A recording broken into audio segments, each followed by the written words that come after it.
বিদ্রোহী সভাপতি, ছাত্র দলের সভাপতি, ছাত্র নেতা রফিকুল ইসলাম রাকিব,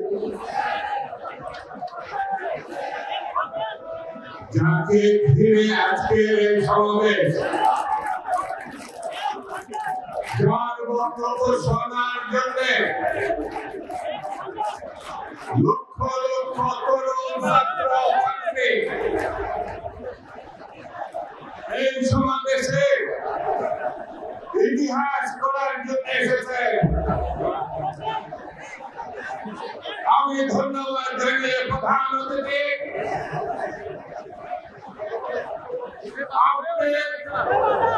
দিক নির্দেশনামূলক যে বক্তব্য দেবেন যারা তারেক রহমান,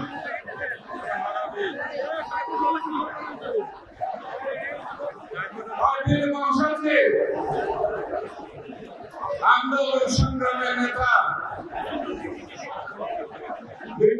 ইসলাম আলমগীর, আর আমার সাবেক সহকর্মীবৃন্দ, সাবেক ছাত্র নেতৃবৃন্দ, বর্তমান ছাত্র নেতৃবৃন্দ, আসসালামু আলাইকুম।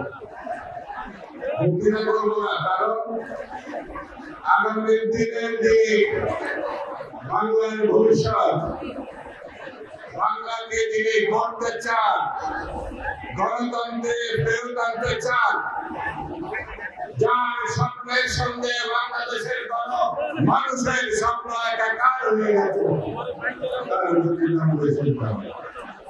সেটি বক্তৃতার অবকাশ নাই। কেউ বলছে আগামী আপনাদের নাকি ষড়যন্ত্র হচ্ছে। এই সরকার এবং গণতন্ত্রের আজকে ছাত্র দলের এই সমাবেশ প্রমাণ করেছে গণতন্ত্রের বিরুদ্ধে যারা ষড়যন্ত্র করবে তাদের রেহাই দেওয়া হবে না। হবে? জোরে বলে, জোরে বলে। ছাত্র দলকে আস্তে ধীরে যদি মনে করে তাহলে একটু দেখে যান। আজকে ছাত্র দলে এরশাদের স্বৈরতন্ত্র বিদায় করেছে। 24-এর গণঅভ্যুত্থান, যেসব শহীদ আমাদেরকে পরিবর্তন এনে দিয়েছে, আমি তাদের কামনা করি। আর বলে প্রায় 5,000 16 বছরে ছাত্রদল, যুবদল, বিএনপি নেতা কর্মী সাধারণ মানুষ রক্ত দিয়েছে। গত 1 মাসের শহীদ এবং যারা আহত হয়েছে তারা প্রমাণ করেছে বাংলাদেশ গণতন্ত্রের পক্ষে। বন্ধুরা, আমাদেরকে ঐক্যবদ্ধ থাকতে হবে।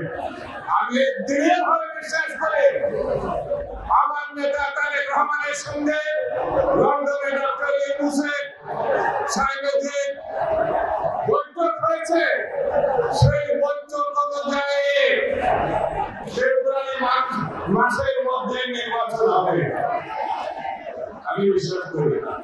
এবং ফেব্রুয়ারি মাসের নির্বাচনে বাংলাদেশে গণতান্ত্রিক সরকার প্রতিষ্ঠিত হবে, যে সরকার বাংলাদেশের জাতীয়তাবাদের উপরে ভিত্তি করে সামনে এগিয়ে যাবে, এটাই আমি বিশ্বাস করি।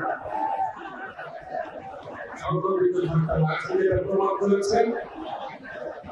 তরুণদের সমাবেশ, ছাত্রদের সমাবেশ, বাংলাদেশের ভবিষ্যৎ এই তরুণদের উপরে, ছাত্রদের উপরে নির্ভর করছে।